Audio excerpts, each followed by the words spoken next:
Hey guys, welcome to your weekly reading. I apologize for being a day late. Uh, Things just come up sometimes. Anyway, I figured I would drop in, give you a quick reading for the week, and give you a heads up. Tomorrow is the first eclipse of the season. If you're watching this on Tuesday, anyway.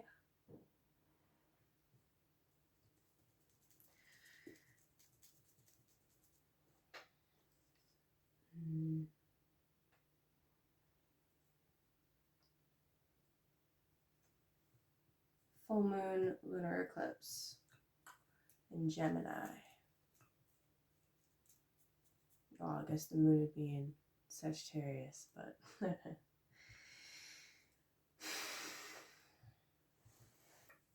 Alright, I think I'll do tarot first. Yeah. So hope your week goes well. I would just give everybody a quick reminder to ensure that you're still doing practices that ground you, that connect you to the earth. There's a card flipped upside down. Queen of Swords was flipped over. That's interesting. It's actually Libra energy, but anyway, especially since we're in Gemini season now, there's a couple Ten of Swords is flipped over as well, and the Lovers is flipped over.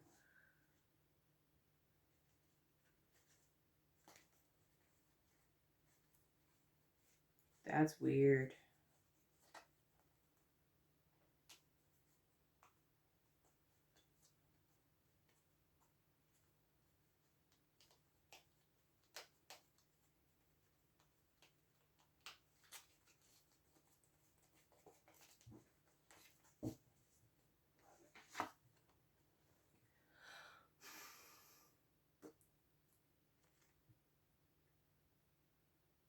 Well, there's Gemini, the Lovers. This is not necessarily about uniting with somebody, but more about beginning the journey, beginning the hero's journey. Ten of Swords is typically an ending. Also Gemini energy. This is Sun in Gemini. Last Deacon in Gemini. This is about building the necessary mental and physical discipline needed. It's usually the ending of some really tough cycle. The promise of with endings come new beginnings.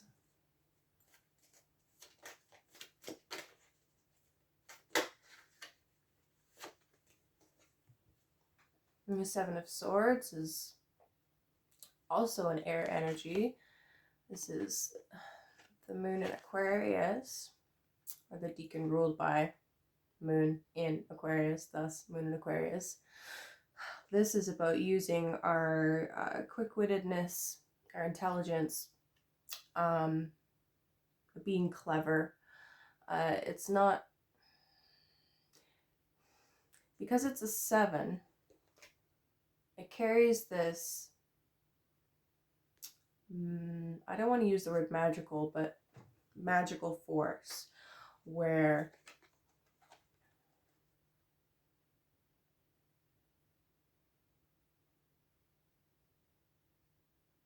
because of some action, because of something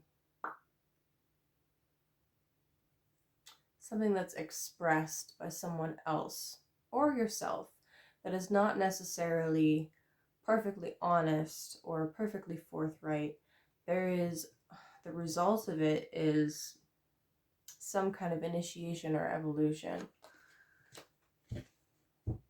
As I was trying to say about grounding and having practices that bring you back into your body, and why that's so necessary right now, every single card that's shown itself has been of the air element.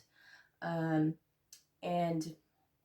there's nothing wrong with air, there's nothing wrong with thought, with communication, with ideas, and thinking in general. But if you're too up in your head and you're not grounded in reality, you can kind of get carried away with that. There's a Zen koan that has come up a few times for me lately, but it goes like this. Before enlightenment, chop wood, carry water. After enlightenment, chop wood, carry water. And it's pointing out the fact that it doesn't matter where we are on our spiritual journey, 555, change. It doesn't matter where we are on our spiritual journey, where we are in life. It's always necessary to take care of the physical vessel that you came here with. It'll always be necessary to engage with the real world, to cook yourself food, to ensure that you have heat, to make sure you have water to drink. These daily practices will be important no matter where you are in your journey, in your quest, and it's important to take care of our physical health. In fact, you cannot gain any kind of enlightenment or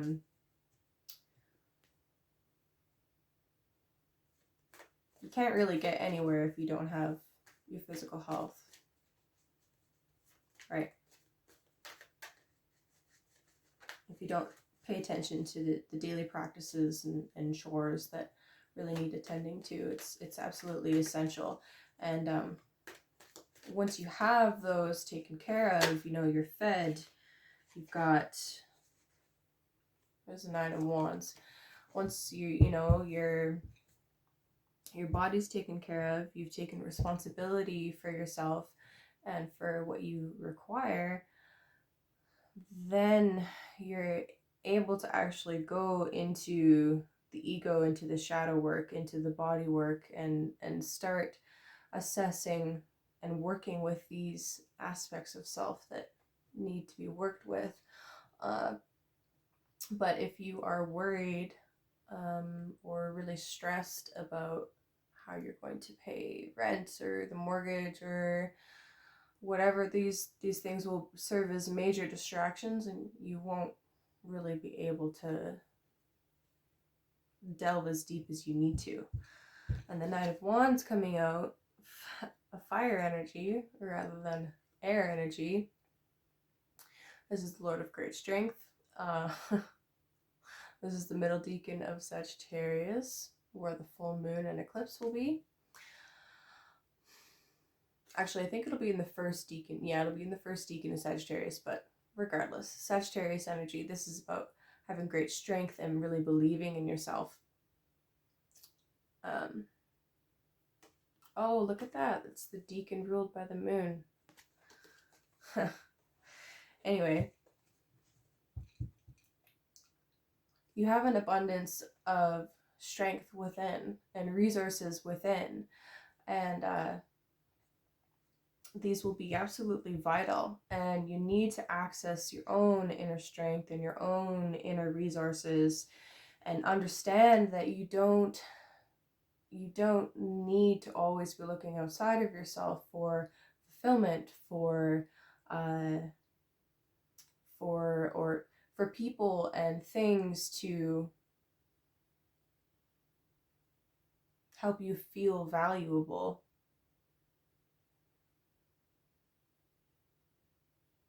Once you know your inner value, you take care of yourself, you provide for yourself, and you're able to open up to other people, really and truly.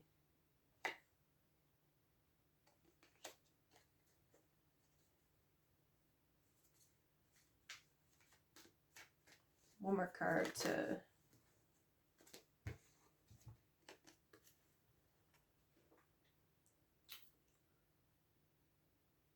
Six of Pentacles is about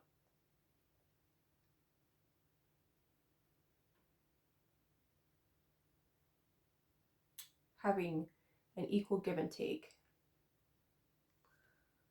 equal values, equal give and take.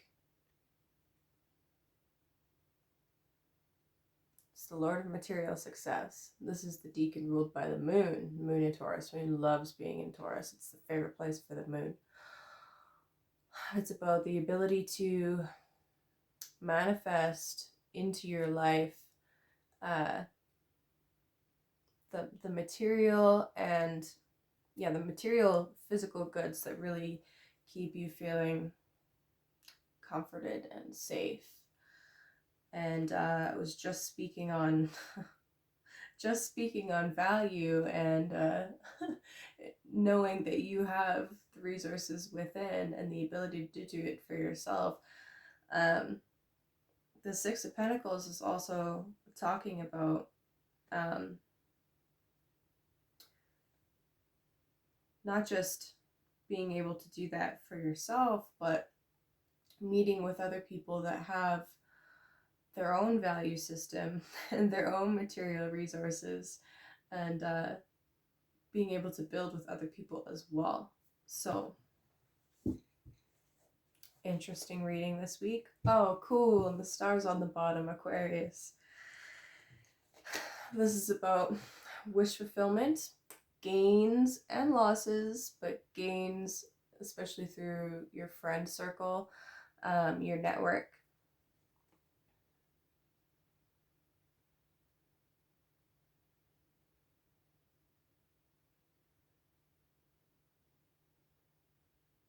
That's really beautiful. It's very air heavy reading this week, but I'm not surprised considering all of the Gemini energy, as I said at the beginning. So definitely take time to ground yourself and maybe reflect a little bit on the things that you really value about yourself. Okay. Have a good week.